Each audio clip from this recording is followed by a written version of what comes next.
In this video, I will show you how to make a single-page landscape in Google Docs while keeping the rest of the document in portrait mode. First, open a web browser and search for Google Docs.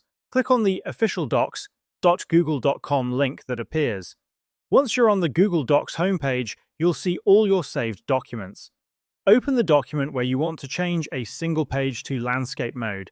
For example, if you want to make only the second page landscape, scroll to that page.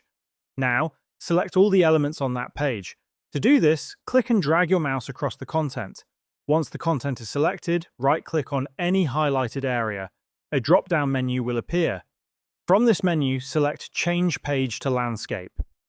Google Docs will automatically adjust only that page to landscape mode, leaving the rest of the document in portrait orientation. After making this change, you might notice blank pages appearing in your document. These extra pages are usually created due to formatting adjustments when switching to landscape mode. You can remove these unwanted pages by scrolling to them and pressing the backspace or delete key. Once you've cleaned up the document, your selected page will remain in landscape mode while all other pages stay in portrait.